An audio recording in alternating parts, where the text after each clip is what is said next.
Control.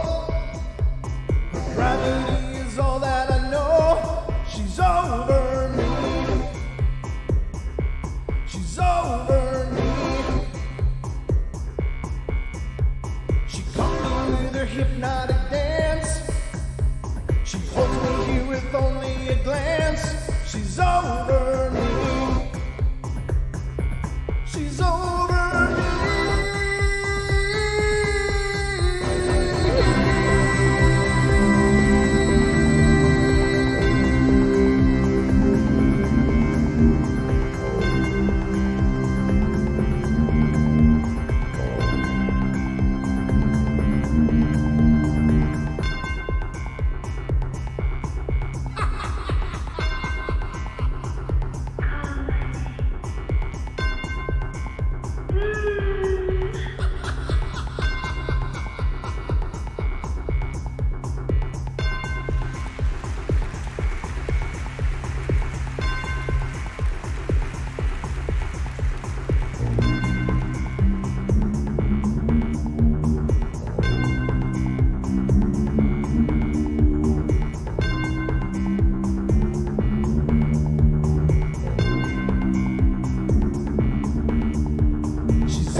The claws in my heart, I can't let go, I'm breaking apart, controlling me,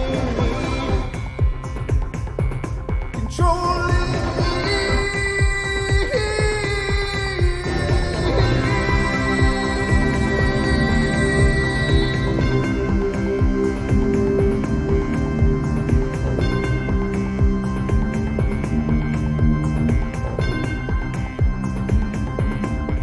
And welcome, ladies and gentlemen, to the first show of 2019, if you don't count the few minutes that we were broadcasting yet after midnight last night. But welcome to the show. This is, of course, our Bedtime Stories from Beyond. And I'm your host, Brent Thomas, and I'm absolutely thrilled you're here with me. And welcome to the new year, and I hope your first day has gone real well. But you made it through day number 1. There's only 364 more to go. But you better get ready, because it's time for bed.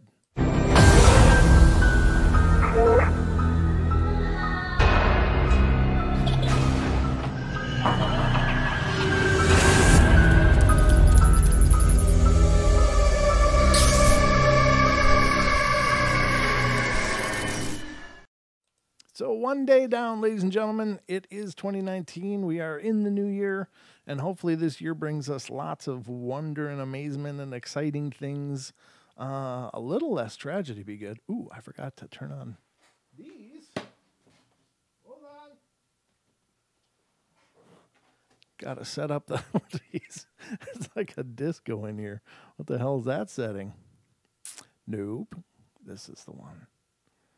It was like a disco. It was all exciting. Like I was going to have a freaking epileptic seizure if that kept going. All right. So there we go, ladies and gentlemen. The stage is set. The bedtime stories are all pulled out and ready, and I hope you're all set because this is underway. We are currently underway. So welcome to the show, and thank you to those of you who joined us last night on our New Year's Eve extravaganza. That was it was our first stab at doing something like that, and it was kind of fun. It was a lot of fun. We had a really nice time, and we really appreciate those of you that are with us and were with us last night, bringing in the new year. Just a lot of laughs, a lot of good chuckles, and it was fun. It was really good. So here we are on the bedtime stories, and I got a stories all ready for you. So we're going to start out with the first one, and I just see all the people climbing in the chat room. It's awesome to see all you guys coming in, and wow, that's so cool. It just warms my heart. We're off to such a good start. So this is the first story, and it's a little bit longer, but I hope it's a good one. So after I moved in with my dad at the age of 17, he and his family had just moved from a home in Tremoton, Utah. Tremoton, Utah. It's Tremoton, Utah. So maybe I should actually read these before the show so I can pronounce things a little better. But and the story comes out of Utah, obviously. Excuse me. And let's see. To my father's hometown of Kamas, Utah, Kamas. And we moved into Afton Brimhall's house. Afton Brimhall's house. And this is the first time that I had ever lived in a home that had its own name. Afton Brimhall was a good friend of my father's and grandmother's, and he and his wife passed on before I had met either of them. Afton and his wife both died within the home, which at the time did not bother me. Death by this time was something that I had accepted and was more comfortable with than some people. And when we walked in for the first time, my stepmom and best friend turned to my dad and told him that she couldn't live there. She said that she felt like she was unwanted in the house. I didn't feel anything, and my stepmother could not sleep when my dad was away on business, and by this time, I was beginning to feel unwanted as well. My stepmom and I decided to just stick together and not let whatever was in our home bother us. That's kind of a weird start. I don't know, my stepmom and my best friend, which is like the same person, so I don't know if the stepmom is like really close in age or what. And this is written by a female as well, so I guess it's possible. About a month later, business started to slow down and my dad started to spend more time at home. And as soon as he began spending more time at home, the feelings began to become actions against us. At this time, not only was I having problems with the presences in our home, but I was also dealing with a can of worms that I had opened at my friend's home in South Jordan. And apparently there's another story having to do with that. The attacks in our home began with my stepmom and then spread to me. The most terrifying of all of these experiences was on my stepmom's birthday. We went to dinner at Trolley Square together as a family and to Temple Square to hear the choir sing. And when we came home that night and separated to our rooms, I began to notice the usual feeling of being watched in my room was gone. I didn't know if I should be relieved or concerned. Just then, all the lights in the house flickered and went out. When they came back on, every electronic device in our home activated. At first, we thought maybe it was a power surge or something like that, but then it became evident that it really wasn't.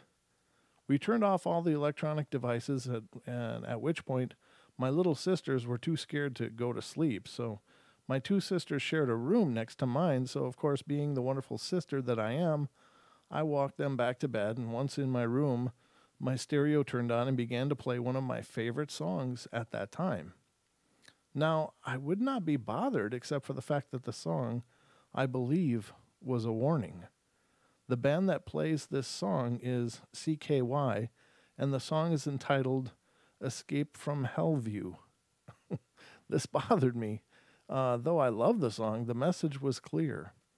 I quickly turned off my stereo and stayed in my room feeling if I left in a panic, it would terrify my little sisters. After a few minutes, the stereo downstairs began to play, volume all the way up, and the song that I just turned off. My sisters and I met at the stairs and looked down the banister at the living room where the stereo was, and my dad burst out of his room furious. He began screaming Afton's name. This scared me. He began ranting about how Afton had destroyed a good night and upset his family. I've seen my dad plenty upset, and you can tell from experience you don't want him mad at you, so naturally, my sisters and I sat quietly, listening to him rant, trying not to give away our position to my dad. Once he was done yelling, he went to bed. Now, the thing that bothered me the most was the fact that it never happened again while my dad was home. I believe that Afton respected my dad enough not to attack us while he was there. 1 year later, my stepmom had had enough, so we moved again. And I never been back to that house and never want to return. Well, that's plenty spooky. It's weird why, if this was a respectable person, why would he think it's okay to attack the women and the kids, but not the man? But there's many encounters where there's kind of prolific hauntings that the masculine male figure, for whatever reason, and I'm not being sexist, and I'm just sharing you information that I've heard, but for some reason, the masculine male energy is the last person to experience an aggressive haunting. Like, I don't know what it is about that, but perhaps it's the, that alpha male energy is something that the entities don't want to attack head on. I don't know. But it does come up. It comes up that a lot of times the men in the house are the last ones to experience things. However, everyone else in the house, especially children and women, will have a lot of experiences by that time. Now, it could also be that the children and the women are just much more energetically attuned to noticing these experiences or being receptive to those energies. And maybe it takes us guys a little longer to get through our Cro-Magnon skulls or whatever. But I don't know. But it is a theme that comes up, and there's got to be something to that. But is it just that it may not actually be these people that own the house and had passed away? It could just be some other presence that has decided to make home there or has always been there. Maybe it tormented those Afton people too. I don't know. So there's so many unknowns, and you can't always accept people's explanations for who and what is going on. The what you can, because that's what they're experiencing, but that doesn't mean they can always correctly identify the who is doing it. A lot of times entities will mimic. They will, portray themselves as things that they're not for whatever reasons. And maybe it's mind games. Maybe it's just that they're trying to get into your good graces or whatever. I don't know. But very curious. And it does come up. The next story we're going to cover here tonight on the Bedtime Stories is coming out of Florida. So this happened in Jacksonville, Florida, when I was about 11 years old. I lived in this really huge house that my grandparents paid for, and I always wanted to live in such a mansion-like place. But my sister resented the idea completely. The first few days were fine, except I was separated from my sister for once, and I thought I kept hearing noises, like creaking noises and giggles and footsteps just outside of my door. I told my mom about it, but she said I must be hallucinating. And I hate when my mom didn't believe me. The following week, things got more strange. I always felt cold, as if someone was watching me. And every time I would take a step, my shadow would always be a half step behind me. Ooh, that's a little creepy. Which wasn't supposed to happen. Yeah, that's true. Good observation. But the strangest thing was that things I would set down let me reread that. The strangest thing was that I would set things down, like for instance, my mom and I would be baking, and I would put down a mixing spoon for a second to grab the eggs, but when I would gave them to my mother, the mixing spoon would be gone, and I would find it later, in weird places like the fridge or on the ground. And I was really freaked out by that. By the time a month passed, I was absolutely freaked. I couldn't go to sleep because I heard children laughing and creaking, and my door would open, but I couldn't convince my mom to move out. Finally, the things attached. The invisible monsters hit me and tried to smother me with a pillow. I screamed and screamed, and finally it stopped once my mother turned on the light. My sister checked me for damage, and I was covered in wounds and red marks. I still have the scars to prove it. We moved out the following day. Even though 4 years have gone by, I never forget to lock my door. Now, things like this make me think about the idea that, and I know these ideas have been floating around forever, and I don't know if they're valid or not, if there's anything to them, but there's a lot of people that believe that the extraordinarily rich people could possibly be practicing some kind of you know alternative type of religion. And I don't mean alternative as in, just the normal ones, but it could be a real dark kind of pursuit. I don't know if that's true or not, but then when you hear stories like this, it sounds like these are just little imps or something from hell doing these kind of things. And granted, this story was very general, but they did move into this mansion house and they did have terrible experiences there.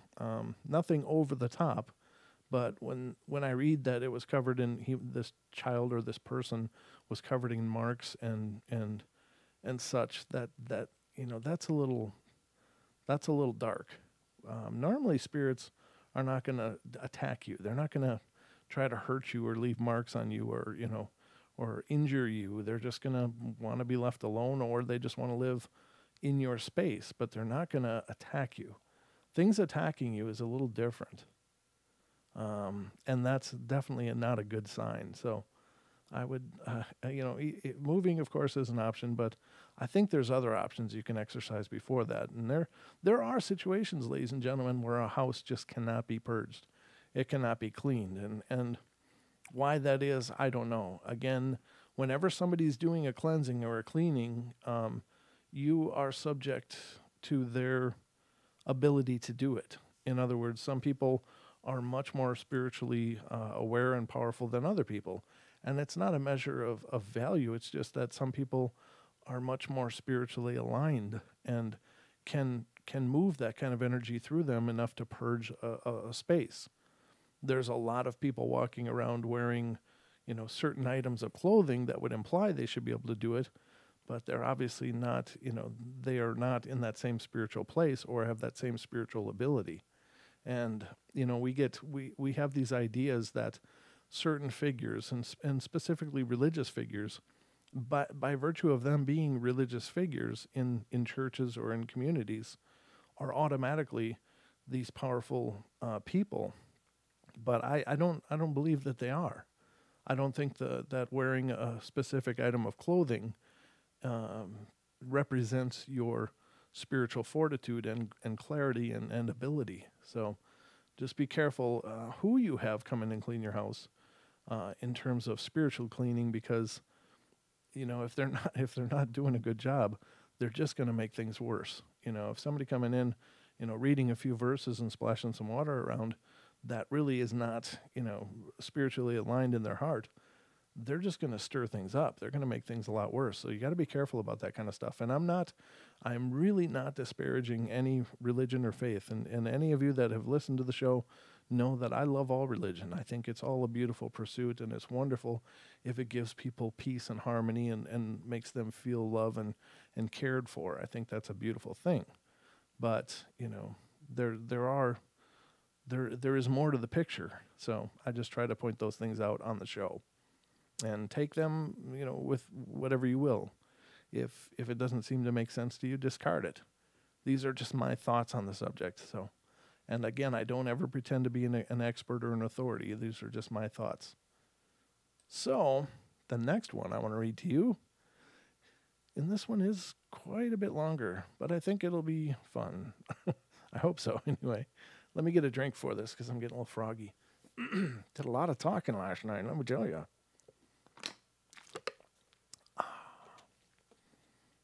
Water.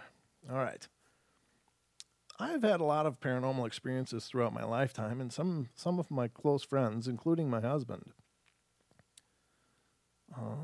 So believe me, I believe that some of my friends and close friends and husband believe I also have psychic ability. I'd like to start with my most recent events and work my way backwards. If I have the room, earlier this week, I had a dream that my deceased grandfather, who died in 2004, in the dream, he was holding my newborn son, who I am still pregnant with. And I knew in my dream he was a spirit. The next day, my grandmother, his ex-wife, had a bad stroke and is currently in the hospital. I have a feeling that his visiting me was to forewarn me of what was to happen, and to let me know he will be watching over his great-grandson when he arrives. Besides the usual psychic experiences that I have, I believe in the supernatural and have done a great deal of reading and learning on this subject. My current home I live in with my husband is haunted. He's lived here for a while and has told me about light bulbs constantly blowing up on him, and he would freshly change them, and the distinct movement of dark shadows behind him. And these events haven't happened to him in a while, but they have happened to me since the second day we moved in. That second day, I have no clue that any of these things had happened to him. I was feeling very lethargic and decided to try and take a nap in our bedroom. Now, our bed is located right next to the doorway, so you would have to wait until someone walked into the room to know who it was. As I was saying, I was laying in the bed, home alone, and I heard a car door slam right outside in our driveway. I thought it was odd because no one that we knew would be visiting. And after this happened, our side door opened, and I heard footsteps walk around our kitchen. I didn't know how to react because I thought it could be a burglar. I just laid in bed frozen from fright of being attacked and or killed, and then finally the footsteps stopped, and I waited. I grabbed a heavy object and snuck out into the kitchen, only to find no one there. If the person had left, I would have heard the door close again, but I heard nothing. A while later, still shook up, I returned to bed and started reading a prenatal book. Again, I heard the side door open from outside, and a person walked inside. The footsteps came right up to our bedroom doorway and stopped. I was so scared I couldn't move. I looked, but nobody was there. Suddenly, my cat jumped down from the bed and ran into our hallway and stared intently into our bathroom, which is right next to our room. I was so scared. I called my husband at work and told him, and he laughed and said, "I was wondering when you would experience something." Since this experience, I've had a few others here. Nothing as scary as that, but I soon started seeing a dark shadow pass out of my peripheral vision. We'll have items disappear from where we thought we put them and show up somewhere completely different. Too much creepy things. Before living here and meeting my husband, I was a maid for Merry Maids. We had a ton of houses to go to on a weekly basis, and a few houses I've been in once, and that was it. One house in particular was of an elderly gentleman who lost his wife quite a few years ago. He lived alone in his home, and we came there weekly to clean, and when I would be cleaning, I would get the impression that someone or something was watching me. I asked my maid partner if he had cats or anything, and she said no. And every time I would be vacuuming a room or cleaning the shower, and I'd have an intense feeling of being surveyed. I ran out to my partner and told her about it, and she said that she's never experienced anything like I have, but she's gotten bad vibes from there. He was a sweet old man, and I'm sure his wife was too. I just somehow got the feeling that she wanted the home left alone and disapproved of my presence. I've had other experiences at other houses, but I'll share those at another time. I still have more to tell from my high school years at my parents' home. My parents' home is relatively small and was built in the late 1970s. My family is only the second or third that has inhabited the home, so I never thought to experience ghostly experience of any kind. One day after school, I was reading my English homework and was home alone, and to my right, in the doorway to the kitchen and the living room where I was, I heard a man and a woman standing 6 feet away from me and bickering to each other intensely. I couldn't really tell what they were saying because it was kind of muffled, but it was right next to me. It was like recorded in time. My dog sitting at my feet got up and stared at the area and barked and growled like crazy. I checked the entire house to see if any had any TVs or radios on, but there was nothing. A few months after that experience, I was home, and my father had just left for work, and I was then left home alone and was in my closet searching for a pair of shoes. My closet door was right next to my bedroom door. That was open, and I heard my father's heavy work boots walked down the hallway towards my room, and then they went into the den instead, and the door slammed shut very hard. He had already left, so I said, "Dad, did you forget something?" And I got no reply. When he didn't come out after a few minutes, I thought, well, that's odd, because he was going to be late for work, and I opened the den door, and he was gone. There was no one in there. I looked outside, and his truck was still gone. He never even came home. The window was closed, so there was no draft for the door to slam shut as hard as it did. So, very cool stories. Yeah, that's all kinds of spooky. But, that is a theme as well, ladies and gentlemen, that people that are sensitive are, for lack of a better term, they are beacons to the paranormal.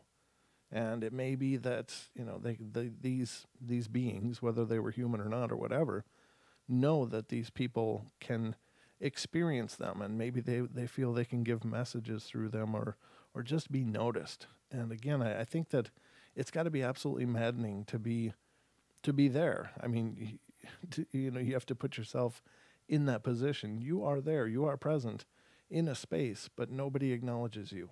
Nobody looks at you. Nobody talks to you. And you're desperately trying to, be a part of that in some way. So I imagine that is pretty freaky. So when they see these people with ability come by, it must be like, oh my God, hey, and they just go to them because they must have something to say, or just want to be something, maybe just want to be acknowledged. I don't know. But I think that would be really tough. That would be a really tough place to be. All right, and the last one tonight, and this one's not overly long, but a little long. My father had a really great sense of humor, and he was my hero when I was a child. He always knew how to make everyone laugh, and my mom died when I was a teenager, and he and I were left and shared many experiences. I was feeling afraid of being without him, and he had been a strong, powerful person. He was 88 and dying in 2004, and it was hard to see him succumb to lung cancer. At one point, he looked around the room and said, "Wow, I created this." It was as if his soul was speaking to me. It surprised me because he was not a religious or spiritual man. He told me his favorite memory of me and asked for my favorite memory of him. I was kind of thrown by that question. I have great memories and wished I could have thought of a better one than this one. I literally didn't know what to say, and I should have said the sound of his voice singing in the shower, but all I could think of was this. I was trying to keep the mood light, and I asked him if he remembered being angry with a neighbor that allowed his dog to go in front of our driveway. And my dad took the dog doo-doo with a shovel and put it in the front of the man's doorway so he'd step on it on his way out. My dad said, "I'm a dying man and you're talking about dog poop?" The night before his funeral, I asked for a sign that he was okay. And I was staring at the shadow of the window blinds on the ceiling. And I woke up and went to the window to open the blinds, and there on the sill were 2 pieces of my cat's poop with litter stuck to them. My cat was elderly and unable to jump up that high, and there was litter stuck to it. How is that possible? It was my dad's humor. I'm sure of that. I put the you-know-what in the plant because I couldn't throw it out. I know he would enjoy the fact that unbeknown, his third wife, the funeral director who knew my dad, gave me his ashes. My dad wanted to be cremated and scattered over the Hudson River. The day we were to bury his ashes, her wishes, the funeral director gave me a bag when she wasn't looking. It was my dad's ashes. I took the ferry boat that was named for his cousin and was able to give him his wish. I think he would have enjoyed that he was in my purse at a luncheon with the stepfamily before I was able to finally grant his final wish. His name may be on a tombstone, but he is where he wanted to be, and I can see the Hudson from my hall window. Well, that's really cool. And yeah, if that's his wishes, I mean, who is anyone else to say, no, this is what I want instead? If he wanted that with his final resting place to be, in a favorite spot is, then why wouldn't you honor that? So good for her. I'm really glad that she did that. I think it's a her. Yeah, it's a her. Good for her. I think that's wonderful. People have their vanity and they want things just so. But if somebody wants something with their body, you got to honor that. It's their final resting place. Nobody else should have a voice in that. So this is how we're starting 2019, ladies and gentlemen. We got a bunch of shows scheduled for this month already. So on the 5th, Jim Mount, who is our UFO contactee and researcher, will be joining us here on the portal. And January 11th, the exorcist Jeffrey Seelman will be rejoining us. And on the 12th, Robin Moonshadow, who studies all forms of cryptids, Bigfoots, Dogmen, proto-pygmies, little people, she'll be on the show.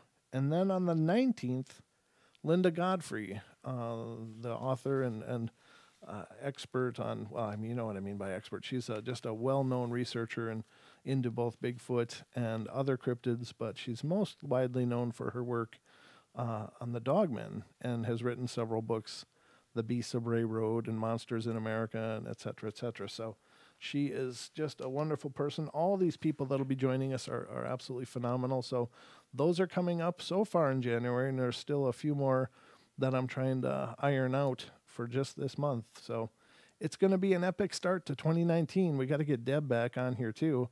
I hope she's feeling much better and we can get her into the schedule as soon as possible so we can do live readings for all you people out there that would like a peek at the year ahead. So I love you all. Thank you guys for being here and being a part of the portal. And I hope you've had a wonderful start to 2019.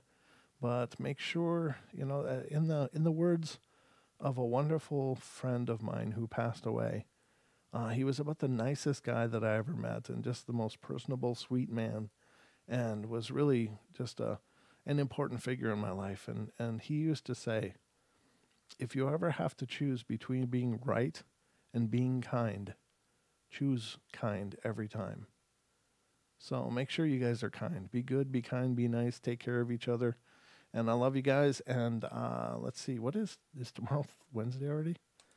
It is. Tomorrow's Wednesday, so Don and I will be back for their usual Wednesday edition of the portal. So I love you guys, and we'll see you then. Make sure to spread the word. Make sure you've subscribed if you haven't subscribed, because I've been checking the analytics, and a lot of the views we get are people that aren't subscribed. So please subscribe to the channel and hit the bell, and you'll know when we're live and doing the magic that it is that we do. So take care, everybody, and we'll see you tomorrow night on our Wednesday edition with Mr. Longbeard joining me here at the helm. So good night, everybody.